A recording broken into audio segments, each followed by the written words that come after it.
제가 먼저 읽습니다. 그들이 무리에게 이르매 한 사람이 예수께 와서 꿇어 엎드려 이르되 그가 간질로 심히 고생하여 자주 불에도 넘어지며 물에도 넘어지는지라. 내가 주의 제자들에게 데리고 왔으나 능히 고치지 못하더이다. 예수께서 대답하여 이르시되 믿음이 없고 패역한 세대여, 내가 얼마나 너희와 함께 있으며 얼마나 너희에게 참으리요.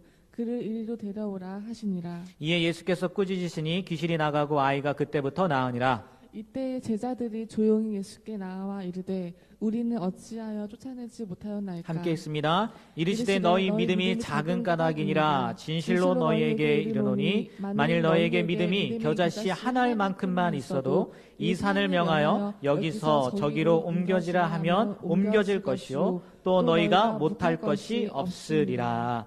아멘. 네, 2018년 무슨 년이죠? 네, 무술년이라고 하죠. 무술년. 네, 처음 들어보시나요? 네, 이게 참 그래요. 무술년 한 해가 밝았습니다. 특별히 또 무술년이 무슨 띠인가 봤더니 왜? 개해더라고요. 개해, 그죠? 개해. 우리 옆 사람과 우리 인사할까요? 개해했네요. 이렇게 개해네요. 개해네요. 네, 아재 개그라고 하죠. 아재 개그. 네, 아재라서 어쩔 수 없어요. 말씀을 나누기 전에 제가 지난 한 주 동안 계속해서 들은 찬양이 있습니다. 우리 아까 이 박기영 간사님이 찬양을 배워보자고 해서 본격적으로 찬양하기 전에 한 찬양이 있는데 선한 능력으로라는 찬양이에요. 선한 능력으로라는 찬양인데 준비했습니다. 제가 노래를 잘 못해가지고 찬양단도 나올까 했는데 나오지 말고 그냥 계시고요.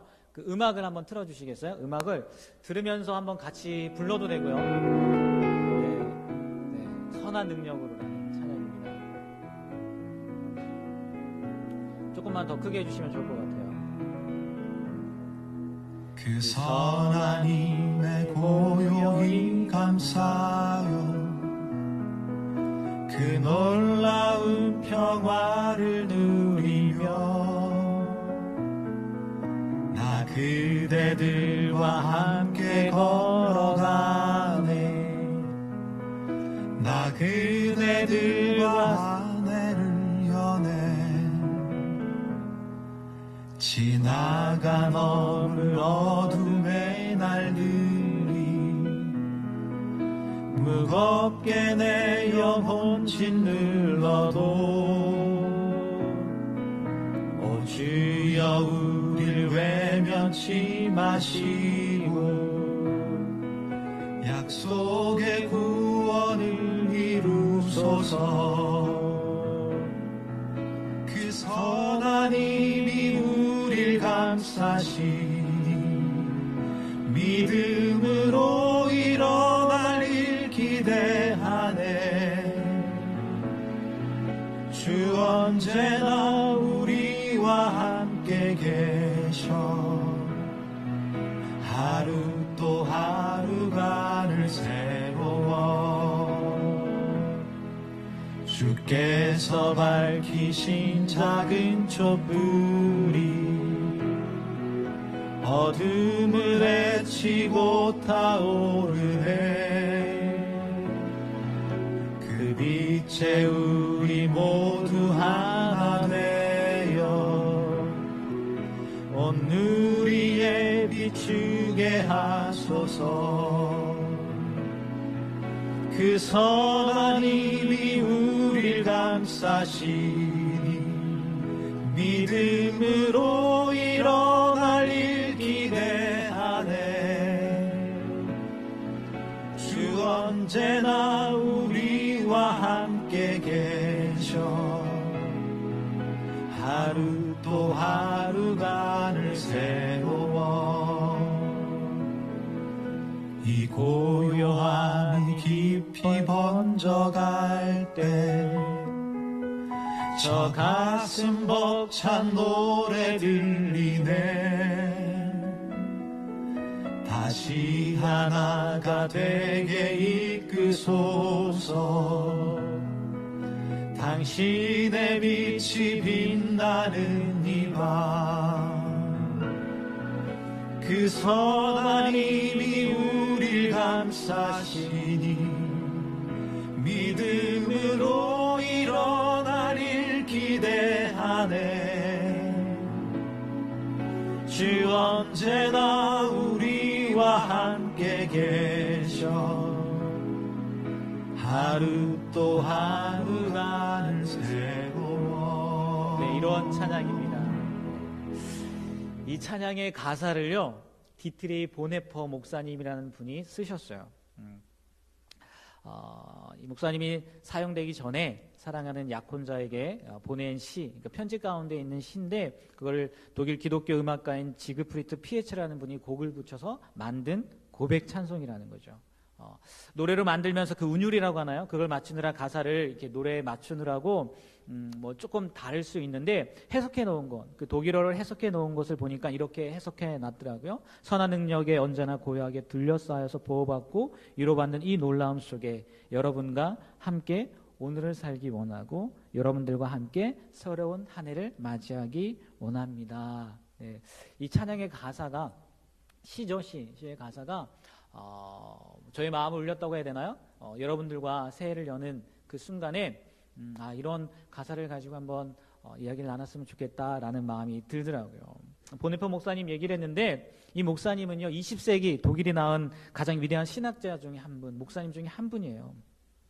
2차 세계대전 당시에 히틀러에게 맞서서 대항하다가 39세입니다. 저보다 어렸을 때, 저보다 어린 나이에 돌아가신 거예요. 요절하신, 물론 뭐 지금 살았으면 뭐 한 거지만 그때가 1945년 4월 8일인데 이 시는 죽기 4개월 전에 하루하루 죽음을 기다려하는 긴장과 공포의 환경 속에서 사랑하는 약혼녀에게 보낸 편지 속에 들어있던 시라는 거죠. 편지의 제목은 1945년 새해라는 거예요. 1945년 새해. 1944년 12월 28일 죽음의 그림자가 엄습해오는 절대절명의 고통의 순간에 보네퍼 목사님께서 사랑하는 약혼녀에게 새해를 위한 덕담으로 시를 하나 써 보냅니다. 그 제목이 선한 능력으로, 오늘 찬양의 제목이라는 거죠. 생뚱맞게 왜 이 찬양을 제가 했냐고요? 조금 전에 이야기했던 것처럼 가사 때문이라는 거죠. 하나님께서 그런 마음을 저에게 주신 것 같아요. 여러분과 함께 오늘을 살기 원하고 또 여러분들과 함께 한 해를 맞이하게 되어서 너무 감사하다는 거죠. 여러분들은 그렇게 생각하지 않을 수도 있겠지만 저는 굉장히 감사하더라고요. 그리고 2018년 하나님께서 하실 선한 일들을 믿음으로 기대하시길 바랍니다. 아멘? 아멘? 네, 2018년 하나님께서 여러분들에게 하실 선한 일들을 믿음으로, 무엇으로요? 믿음으로 기대하시길 바랍니다. 그래서 새해 첫날, 첫 주일 우리에게 주시는 말씀의 제목은 믿음으로 일어날 일을 기대하자예요. 믿음으로 일어날 일을 기대하자. 믿음, 여러분 없어서는 안 되는 겁니다. 여러분이 이렇게 의자에 앉아 있는 것도 어쩌면 의자가 무너지지 않을 거라는 거, 넘어지지 않을 거라는 믿음, 그리고 이 건물이, 이 교회, 이 건물이 무너질지 않을 것이라는 믿음이 있어서이지 않습니까? 만약에 무너질 거라고 생각해 보세요. 이 의자가 내가 앉으면 넘어질 거야, 부셔질 거야 라고 생각해 보세요. 못 앉아 있을 거예요. 안전할 거라는 믿음이 있으니까 앉아 있는 거고 이 자리에 나와 있는 거겠죠. 얼마 전에 제천의 스포츠센터에서, 한 스포츠센터에서 불이 났지 않습니까? 많은 사람들이 목욕탕 안에서 안타깝게 생을 마감했어요. 저는 대중목욕탕을 잘 가지 않아서 모르겠는데 그 뒤 대중목욕탕에 사람들이 들어가면서 제일 먼저 물어보는 것이 이런 거였대요. 비상구가 여기 어디 있냐고. 그런 것들을 물어봤다는 거예요. 왜 물어봤겠습니까? 안전하지 않을 수도 있다는, 아니면 만약의 경우에 어떻게 하지? 라는 그런 의심, 불안한 마음 때문에 그런 걸 물어봤겠죠. 다시 말해서 완전한 믿음이 없기 때문에 그런 현상이 일어난 것 아니겠느냐는 거예요. 우리가 차를 타는 것도, 밥을 먹는 것도, 잠을 자는 것도 안전할 것이라는 믿음이 있기 때문이지 않느냐는 거죠. 어떻게 보면요, 이 믿음이라는 것이 우리의 삶을 지탱해 주는 가장 중요한 요소인 것 같기도 하다는 겁니다. 그래서 그런 건 아니겠지만 오늘 말씀을 보면요, 예수님께서 제자들의 믿음 없음에 대해서 심히 꾸짖고 계시다는 거예요. 지난주 말씀처럼 베드로와 야고보와 요한을 데리고 따로 높은 산에 올라가셔서 모세와 엘리야를 만난 후 이제 남은 제자들에게 예수님이 돌아왔어요. 베드로, 야고보, 요한과 함께 돌아왔어요. 그런데 그 제자들을 9명의 제자들을 만났는데 그들만 있던 게 아니었어요. 한 사람이 예수님께 와서 예수님이 오신 걸 보고 와서 꿇어 엎드려가지고 말하는 거예요. 아들을 불쌍히 여겨달라고. 간질로 심히 고생을 하고 있는데 자주 불에도 넘어지게 하고 물에도 넘어지게 한다는 거예요. 이미 9명의 제자들에게 와서 고쳐달라고 했지만 고침을 받지 못했다는 거죠. 그러던 차에 누가 온 거예요? 예수님이 베드로와 야고보와 요한과 그 자리에 오신 거예요. 그러니까 아버지 입장에서 얼마나 반가웁니까? 네? 기다리던 분이 온 거죠. 그래 얼른 다가가서 이야기한 거죠. 예수님께서 이 아버지의 부탁대로 아들을 고쳐주십니다. 그러나 그냥 고쳐주시지 않죠. 한마디 하시죠. 뭐라고 하십니까? 믿음이 없고 패역한 세대요. 내가 얼마나 너희와 함께 있으며 얼마나 너희에게 참으리요. 예수님이 많이 답답하셨나 봐요. 그도 그럴 것이요. 죽음을 준비하고 내려온 거란 말이에요. 모세와 엘리야와 함께 무슨 얘기를 했다고 했습니까? 십자가에서 앞으로 죽으실 것을 이야기했다고 했잖아요.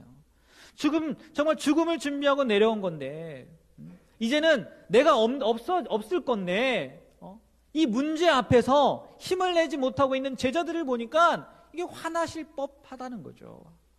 그러니까 언제까지 내가 있어야 되는 거야 너희들과. 3년의 세월 동안 도대체 내가 뭘 한 걸까? 이런 아쉬움이 담겨 있었을 수도 있을 거라는 거죠. 게다가 제자들이요 한둘이 아니었어요. 몇 명 있었습니까? 9명이나 있었다고요. 9명이나 있었는데 또 오늘 처음 병든 자를 만난 게 아니에요. 3년의 세월 동안 얼마나 많은 병든 자들을 만났습니까? 그리고요 과거에 예수님이요 둘씩 보내시면서 전도도 하게 했다고요. 그때 한번 말씀을 보십시오. 분명히 귀신들도 떨며 두려워했다는 얘기들이 있다고요. 예수님을 보냈을 때 둘씩. 그런데도 불구하고 9명이나 있는데도 이러고 있으니 어쩌면 정말 실망스러우셨을 수 있을 거라는 거죠. 물론 여러분 귀신을 내쫓는 거, 기적을 일으키는 거, 영화에서 보는 것처럼 혹은 어떤 훈련을 하는 것처럼 노력해서 얻을 수 있는 건 아니에요. 정말 여러분 이런 착각을 하면 안 됩니다.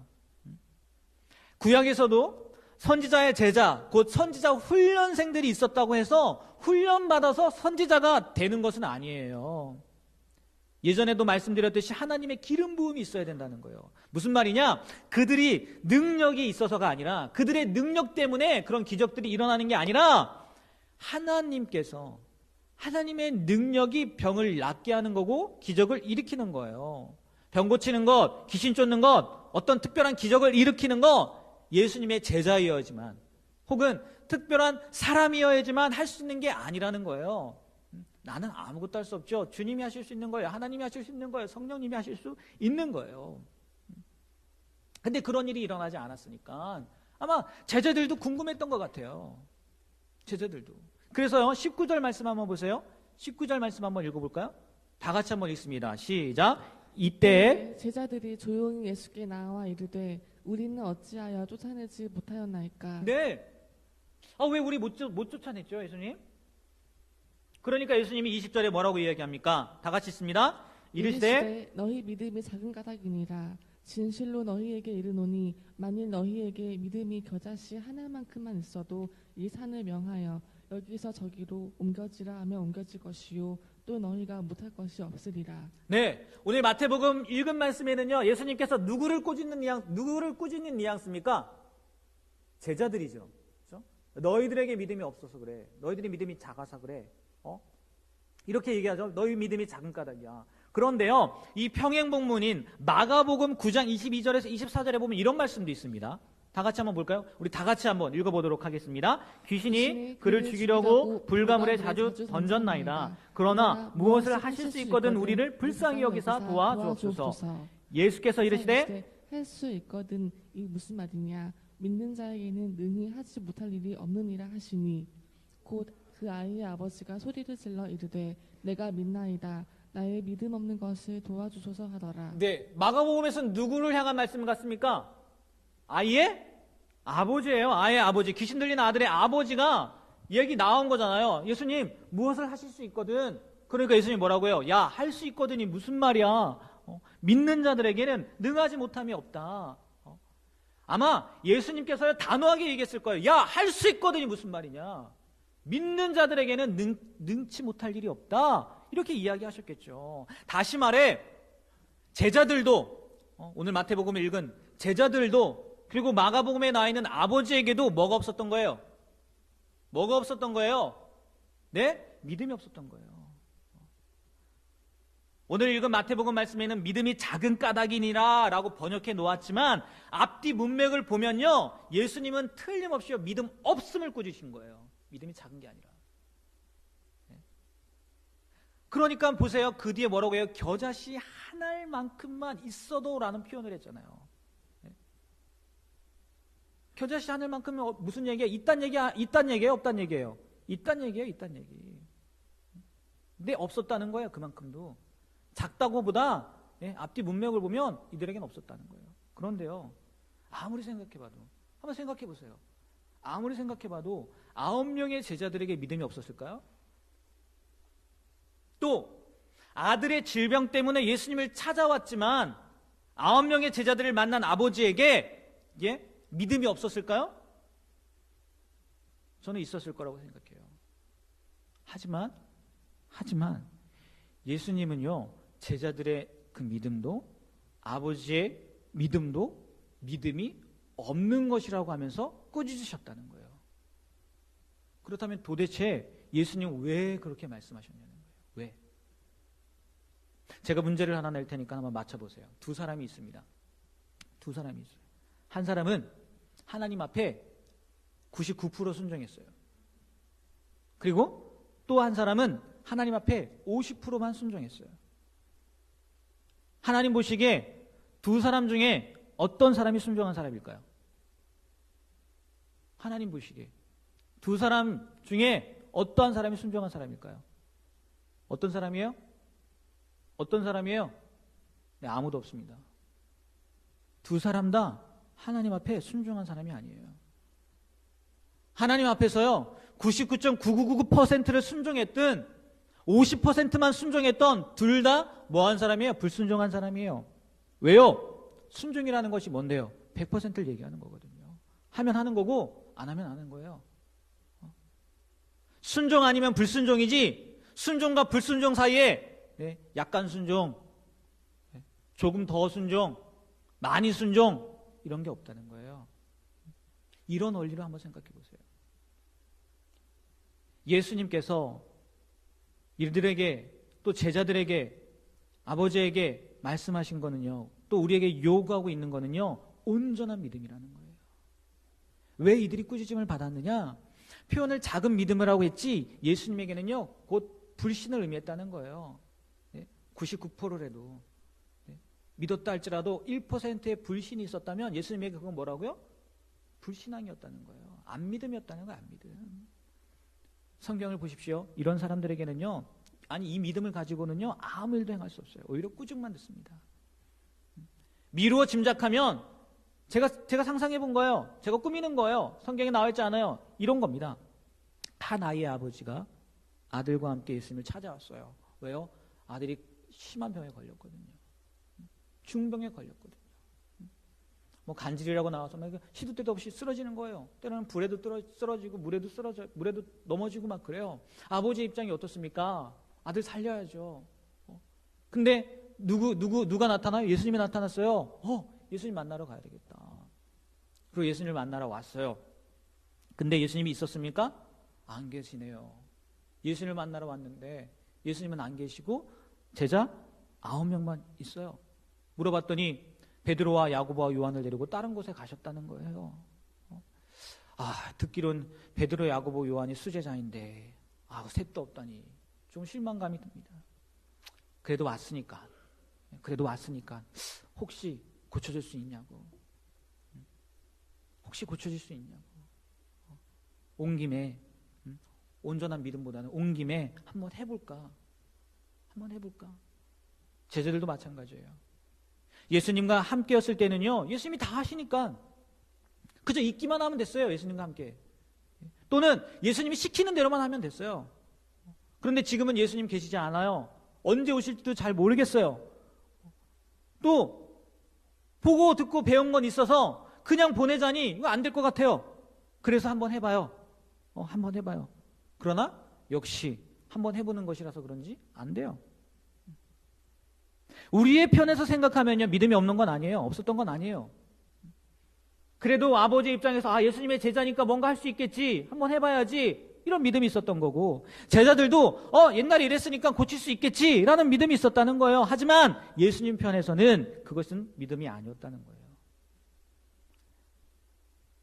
조금 전에도 이야기했던 것처럼 겨자씨 하나만큼이라도 있다는 거잖아요, 믿음. 근데 예수님 편에서는 아니었다는 거예요. 왜요? 아버지도 90명의 제자들도 겨자씨만큼의 믿음, 그것이 아닌 다른 불순물이 섞여 있었다는 거예요. 온전한 믿음이라는 유일한 씨가 아니라 여러 가지 선택 사항 중에 하나였다는 거예요. 또 다른 거였다는 거죠. 여러 가지 선택 사항이 있는 거는요, 믿음이 아니에요. 한번 해보는 거 믿음이 아니에요.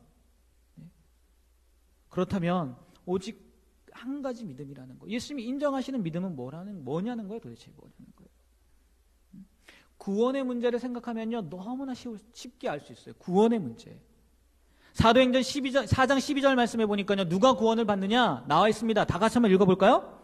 다른 이로서는 구원을 받을 수 없나니 천하 사람 중에 구원을 받을 만한 다른 이름을 우리에게 주신 일이 없음이라 하였더라. 뭐랍니까? 예수님 외에는 없다는 거예요. 루터가 가톨릭에 대항해서 종교개혁을 왜 일으켰습니까? 왜요? 그들이 천주교가 믿음 말고 다른 것을 구원의 방편으로 내놓았다는 거예요. 가르쳤다는 거예요. 뭐요? 면죄부를 하는 거죠. 믿음이 아니라, 예수님을 믿음으로만 구원받는 게 아니라 면죄부를 사면 구원받는다는 거예요. 그거 가지면 천국 갈 수 있다는 거예요. 다른 것을 생각할 수 있는 것, 그거 믿음이 아니라는 거예요. 한번 해볼까 하는 거, 그런 선택사항이 있는 거, 믿음 아니라는 거예요. 100% 순종의 원리처럼 믿음은 그냥 믿음이에요. 누굴 믿는 거예요? 누굴 믿는 거예요? 예수님을 믿는 거예요. 예수님. 17절을 보면요, 좀 더 쉽게 이해할 수 있어요. 17절에 이렇게 나와 있어요. 예수님께서 대답하여 이르시되 믿음이 없고 패역한 세대여, 뭐라고 나와 있습니까? 내가 얼마나 너희와 함께 있으며. 예수님이 함께 있었으면 이런 문제가 생기지 않았을 거라는 의도가 숨어 있다는 거죠. 예수님의 말씀 가운데. 또 얼마나 참으리요 라는 것은 예수님이 안 보일 때는 지금 없었어요. 제자들과 함께. 아버지에게도 마찬가지고, 예수님이 안 보일 때는 전혀 생각하지 못하는, 예수님을 믿지 못하는, 예수님을 두고 있지 못하는 그 어리석음에 대해서, 그 연약함에 대해서 꾸짖었다는 거죠. 9명의 제자들도, 또 한 아들의 아버지도 예수님이 계시다는 것을 생각하지 못했다는 거예요. 지금 이 자리에 보이지 않는다고, 눈앞에 없다고, 지금 당장 볼 수 없다고. 그래서 자신은 믿음이 있다고 했을지 모르겠지만 그 믿음은 다른 것까지도 생각하는 믿음이었다는 거예요. 한번 해봐야지 하는 선택사항이 있는 그런 믿음이었다는 거예요. 예수님은 그걸 꾸짖으신 거라는 거죠. 그런 의미에서 보면 겨자씨 한 알만큼의 믿음이라는 게 결국은 무엇을 의미하는지 아십니까? 예수님 믿으라는 거예요. 누굴 믿으라고요? 예수님 믿으라는 거예요. 너희들이 예수님만 믿으면 할 수 있다는 거죠. 우리가 제가 처음에 이야기했던 것처럼요, 우리의 능력이 있어서 기적을 행하는 게 아니에요. 배워서 기적을 행하는 게 아니에요. 힘이 있어서 산을 옮기는 게 아니에요. 누가 해주셔야 되는 거예요? 예수님이 해주시는 거예요. 예수님이. 너희가 못할 것이 없다는 것도 그 전제를 보십시오. 믿음이야, 믿음. 누구를 믿는 거예요, 그러면? 누구를요? 예수님을 믿는 거죠. 우리가 할 수 있는 거는 예수님 때문이라는 거예요. 그러니까 다른 생각하지 말라는 거예요. 다른 선택사항 두지 말라는 거예요. 해봐서 안 되면 다른 거 해야지. 해봐서 안 되면 다른 거 해야지. 이러지 말라는 거예요. 무엇을 하던요, 예수님이 그 안에 계셔야 된다는 거예요. 지난주 말씀처럼요, 여기서의 영광이든 거기서의 고난이든 누가 같이 있어야 된다고요? 예수님이 같이 있어야 된다는 거예요. 믿음이라는 것도 그렇다는 거죠.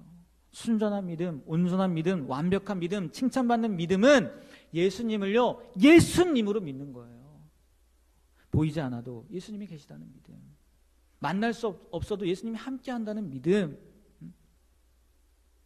제목이, 오늘 말씀의 제목이 믿음으로 일어날 일을 기대하자라고 했는데요, 그 앞에 이게 붙어야 돼요. 예수님을 믿음으로. 다른 걸 믿는 게 아니라, 다른 사항을 생각하는 것이 아니라 온전히 누구요? 예수님만을 믿음으로 일어날 일을 기대하자는 거예요. 남는 부분에 예수님을 넣는 것이 아니라, 여러 가지 선택 사항 중에 하나로 예수님을 넣는 것이 아니라 온전히 예수님으로 채우시길 바랍니다. 그냥 누르면요, 예수하고 나와야 돼요.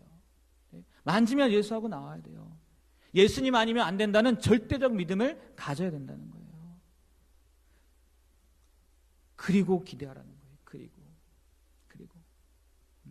그 예수님께서 여러분의 삶을 통해서, 여러분을 통해서 하실 일들을 기대하라는 거예요. 아, 이거 해보고 또 다른 거 한번 해봐야지. 그게 시작이 아니라는 거예요.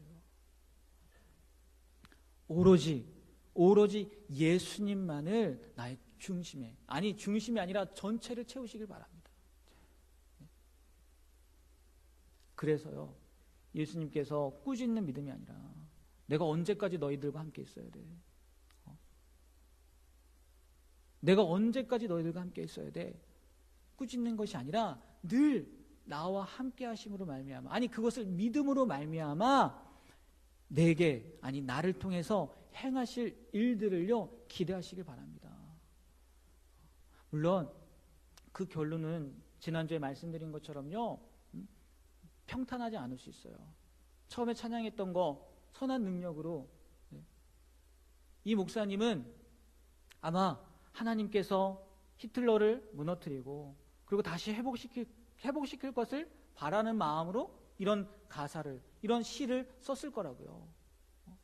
어두워도 하나님께서 선한 일을 행하실 거야, 빛을 비추실 거야 라는 믿음으로 그 글을 기록했을 거라고요. 그런데요, 2주 후에 죽어요. 아니죠, 그가 죽은 다음에 1945년 4월 8일에 죽고요, 1944년 12월 달에 이 시를 썼지 않습니까? 그리고 감옥에서 1945년 4월 8일에 죽고 2주 후에 히틀러가 자살해요. 보지 못했어요. 자기 생전에 그 히틀러가 망하는 걸 보지 못했어요. 하지만 이 목사님은 믿음으로, 누굴 믿음으로요? 예수님을 믿음으로요, 기대하고 끝까지 살았다는 거예요. 다른 선택사항 두지 않았다는 거예요.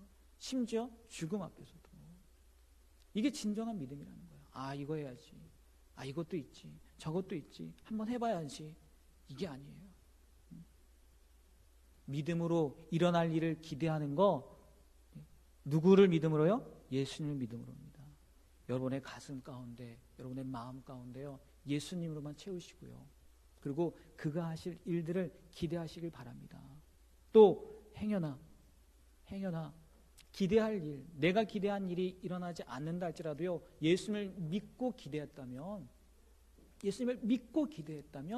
결국은 그것이 선하게 이루어질 것을 끝까지 신뢰하시는 저와 여러분이 되시길 바랍니다. 2018년 믿음으로 선한 일을 하실 것을 기대하며 살게 되는 저와 여러분이 되길 주님의 이름으로 부탁드립니다. 네, 기도하겠습니다. 주님, 선한 능력에 우리는 너무 잘 보호받고 있으며 믿음으로 일어날 일들을 기대하게 되길 원합니다. 틀림없이 하나님께서는 밤이나 아침이나 우리 곁에 계시고 또한 매일 새로운 날에 함께 하십니다. 하지만 우리는 그런 하나님을 믿기보다 방법을 생각하고 또 다른 요건들을 바라보는 그런 어리석음을 범할 때가 있습니다. 오늘 예수님께서 꾸짖던 것처럼 언제까지 내가 너희와 함께 있어야 되겠느냐, 이 꾸짖음이 우리에게 들리는 것이 아니라 언제나 우리와 함께 하십니다. 내 안에 계신 예수님 여기 있습니다 라고 보여줄 수 있는 믿음의 길을 걸어가는 우리 젊은이들, 또 예배에 참석한 성도님들이 될 수 있도록 붙잡아 주시옵소서. 예수님의 이름으로 기도합니다.